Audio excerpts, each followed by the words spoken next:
Welcome to another episode of The New News. I'm Jared Gilbertson with Strawson Matrix Helpers, and today I have with me Brian, one of our account managers.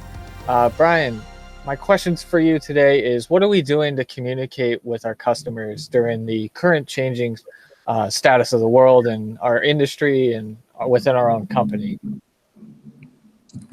I'll definitely be proactive for sure. We've always been proactive when it comes to communication and letting our customers know what they have coming ahead of them in their maintenance program, how we got things scheduled.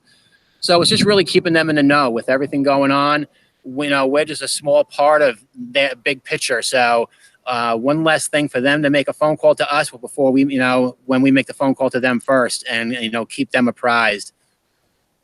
And what do you think we've done to sort of change our tactics and how we handle customer communication, looking back at it from maybe last season to what we're doing just now?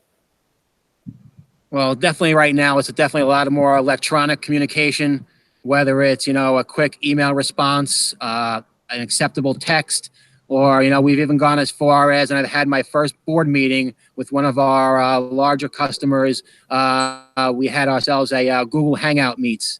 And that was the first time and first meetings in about a year that every board member was on that meeting, because no matter where they were able to connect, whether it was video live or they were on their phone somewhere remote. So, we're going to all extremes and measures, and this could be the new norm for us. So that's what we've got going on.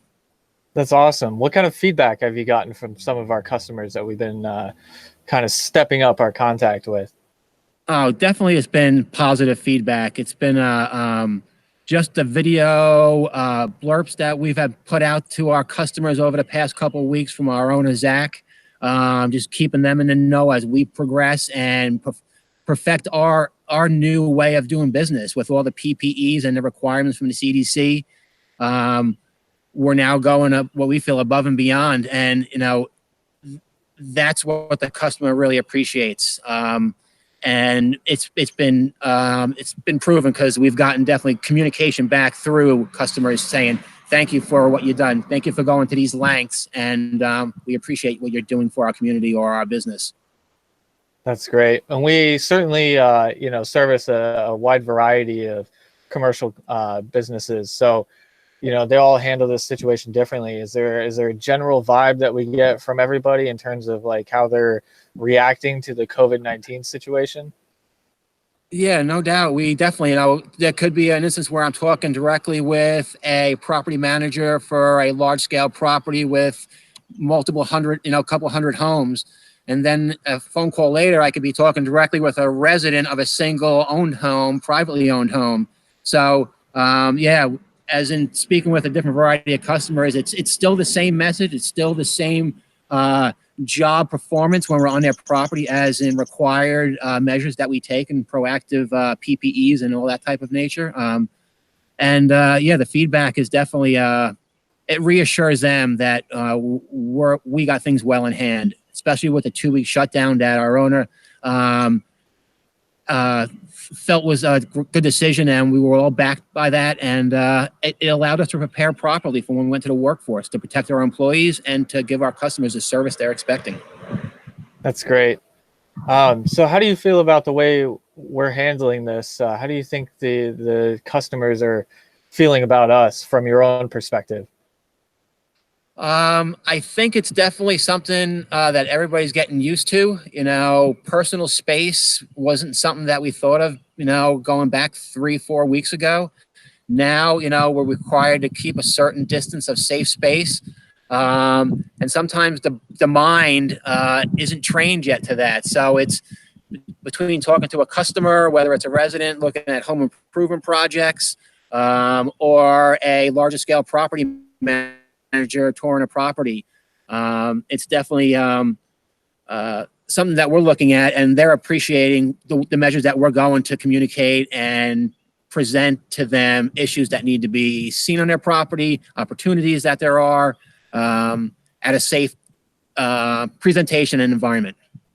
That's great. And, you and I experienced that a little bit today, just both showing up on the same site to work on a specific project. You want to go ahead and tell everyone what we were doing a little bit today? Yeah, so what we did was we did just a little appreciation to our frontline responders over at our Lehigh Valley Hospital main campus facility in East Stroudsburg. We did a planter display that just shows appreciation to not just the nurses and doctors and surgeons and the medical staff, but it's to the guys working in the supermarket or the truck drivers getting the product or the distribution centers keeping on point with their schedules to get those products out. The janitors in the hospitals, our police and fire department. So those are all the people that are facing this on a routine basis because it's part of their job and they've taken an oath. And we just wanted to give it back a little bit of our appreciation to show, we're doing our part by social isolation, social distancing, the best we can. Even though we are considered a essential business, we are doing the best we can to isolate ourselves, but perform our basic essential businesses for our properties. That's great, and they really are. There's a lot of unsung heroes out there keeping America running. So we want to do our part. So as we were in there, we had experienced one nurse that came out that was taking a break, and right away her eyes went right to the flower display, and she's like, "Wow, that's really nice." And we didn't have the sign up yet that showed thank you to our frontline responders. We said, "Yeah, this is for you guys. This is us showing appreciation for you guys." And she was definitely taken back and appreciated, and hopefully other people that see it when they come out or people that need to go into the ER, they'll see it and it'll just give them a little glimmer of hope and a smile on their face and they walk in the door. Yeah, that's beautiful. Well, that's all I had for you today. So thank you for taking some time to join me on the New News. This is episode 2, and we look forward to the next one. Thank you. Thanks, Jared.